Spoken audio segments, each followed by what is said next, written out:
What's up, everybody? Nana Rodriguez here, back again at the gym. We're going to be hitting a little bit of deadlift today, a little bit of hack squat. Should be a really good day. I think we have 2 or 3 variations of the deadlift. We're going to do a little bit of very heavy hack squats. We're going to do about 4 sets of 12. We're going to keep it somewhere around low 300s, most likely. Just to kind of start out with, this is the first week of training specifics for nationals. So this isn't the first week of nationals training, it's the second week of nationals training, but everything's going to be specifically towards nationals. And so should be really good. A lot of hamstring based accessories today. I'm here, I got Isaac, I have Justin the boxer. Almost forgot his name. He's looking at me mad right now, he's munching. But anyways, hope y'all enjoy the video. Thank y'all for watching. Let's get it.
Buddy, it is currently the morning after training.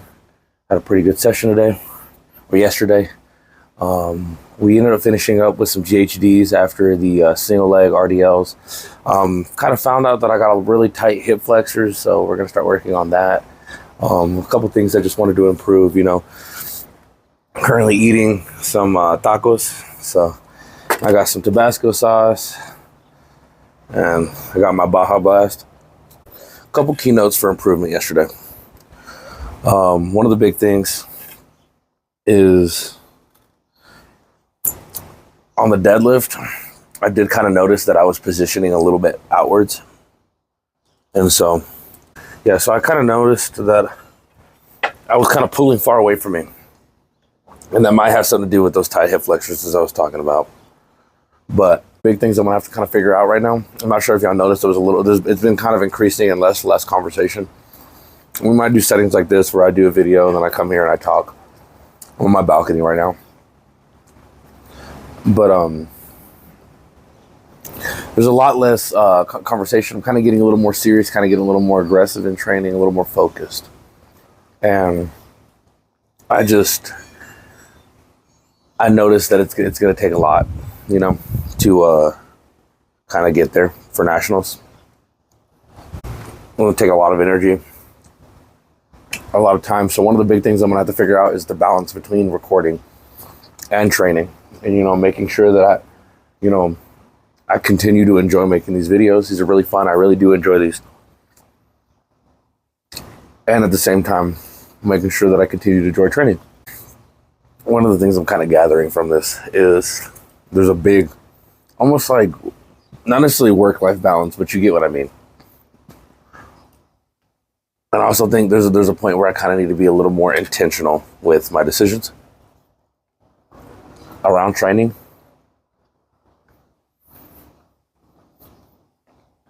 And making sure that, you know, my decisions aren't affecting these videos, and my decisions aren't affecting my training quality. So being a little more focused. I think that's what I did yesterday. I put the headphones on. I really started focusing. As far as the movements go, like the hack squat, that felt amazing. It moved good. Really pushed myself on there. Especially on the last set. Of course, I didn't record that, but that last set was a grinder. Accessories, as I said, the tight hip flexors. The tight hip flexors have, they kind of inhibited my motion and kind of inhibited my movements. And I kind of just need to push through that. I think overall, though, I'm pretty satisfied with how training's going with these videos. I've improved drastically on these videos. I've put a lot of effort in these. I hope y'all enjoy them. Now, as for a topic that I was asked about the other day, and I think this is a very interesting topic, and I wanted to kind of wholly address it. I think it'd be a good conversation for the videos and for Instagram and TikTok and all the sorts, you know. Somebody asked me, I did a 500-pound pull the other day, and someone asked me the importance of doing lifts like that for speed versus, you know, training to build muscle. And I kind of want to take this in a broader topic. I kind of want to talk about the difference between strength training and, you know, bodybuilding, essentially. So, like, the difference between strength sports and bodybuilding. Let's start there. I think that people overcomplicate the difference between bodybuilding training and the difference between strength training. Honestly, there's not that big of a difference. For the most part, for most people, there's not that big of a difference in training for aesthetics or training for strength training. Really, it's just lifting weights, to be honest. It's just lifting weights, training hard. If it really comes down to the person. If the person really enjoys lifting hard and heavy, then they're going to have better results lifting hard and heavy than lifting light and with a lot of reps. If a person really likes the light with a lot of reps, the high muscular fatigue side of it, then they're going to do better than lifting hard and heavy. It really comes down to the individual. Of course, now when you get into sports specifics and you get into the higher levels and echelons of things, you know, things might change up. But at the end of the day, there's bodybuilders that lift heavy and hard all the time. There's bodybuilders that lift light and heavy. In strongman, there's guys that train light with a lot of reps. And there's guys that train extremely heavy with low reps. It really comes down to the individual. And so essentially where I'm getting with this is train for what feels good to you. Every person's different. Every person has a different style. Every person has a different preference. And I think one of the things that we need to focus on is that what's more important in the gym is that you're enjoying your time in the gym. Because if you're not enjoying what you're doing, you're not enjoying the journey of becoming bigger, better, stronger, faster, whatever it may be, and you're just trying to force down techniques that other people are telling you, or force down tactics that other people are telling you, then you won't enjoy the journey as much. And so if you like to lift heavy and hard, lift heavy and hard. If you like to lift light with a lot of volume, lift light with a lot of volume. I think there's definitely bonuses on both sides. I think there's definitely a solid middle ground where, you know, for longevity and for health reasons, but also getting stronger. I think that so long as you enjoy what you're doing and you enjoy the training, that's the most important part. Now, I think that's pretty much all I had to say on that. And I wanted to give like an elaborate, you know, answer for the general audience, you know. So long as the person enjoys training, that's it, you know. I know some people will tell you, well, this is better for this and this is better for this by the science, but let's be honest. That the science really only covers the final 5 to 2% of growth. 98% of the gym is just showing up and getting it done. And that last 2% is the small, minute, minuscule details. And unless you're trying to be Mr. Olympia or, you know, the next Arnold Classic champion. That may not apply to you. It may. But so long as you enjoy the journey to where you're going, that's all that matters. A couple other questions I've had recently. Diet. What is it like to eat as a strongman? Well, I'm a Latino. I eat whatever the hell I want to. Right now, I'm eating carne and tortillas. And essentially, it's just ground up meat and some tortillas with Tabasco sauce on it. Tear the tortilla, pinch it, eat it. Perfect. Like, honestly, for me, diet's the same way. But it's also because I'm an out-of-strength athlete. I can get away with some things. Here's how I view diet. For me, when it comes to my clients, unless you're training for a bodybuilding show, if you want to eat, eat. But I'm a firm believer that I don't believe in snacking. I don't believe that people should be snacking. If you're hungry, eat a meal. If you're not hungry and you can't eat a full meal, then you're hungry. You're not hungry. That's it. If people struggle all the time with this diet and that diet and trying to manipulate calories and trying to manipulate their food intake, when the bottom line is, it doesn't take that much. Eat full meals. Eat 3 to 4 solid full meals every single day. When you start getting hungry, that's when your body's telling you that it needs more fuel. So, and I think a lot of people make the mistake, they eat a lot of snacks, they eat a lot of carbs, they eat a lot of like chips and Little Debbie snacks. I used to love Little Debbie's. That was one of my favorite snacks. And I think people make the mistake of they're constantly eating snacks to kind of fuel that small amount of hunger that they have. It's okay to be a little hungry. It's sometimes beneficial to be a little hungry. I think the greatest value comes in eating full meals. So if you're feeling hungry and you're feeling like eating, eat a full meal. If you can't eat a full meal, if you can't sit down, if you don't have your meats and your vegetables and, you know, your sides and, you know, like actually sit down at a table and have a quality meal, then you're not hungry. You don't need to be eating. And if you can, that means that your body just needs that fuel. And that's when it's time for you to eat. So I think that's my opinion on nutrition and when people should eat. Yes, there's specifics. Yes, there's obvious things. I think one of the biggest details that I tell my athletes is if you were a kid and your mom wouldn't let you have it past 10 o'clock, you probably shouldn't be eating it. That's my view on nutrition. If you have any takes or any questions or opinions on that, feel free to put that in the comment section. A second question that I have, training and training difficulty. What is an appropriate training difficulty for most people? I think it kind of changes depending on if you're an athlete, a general person in the fitness sphere, if you just go to the gym.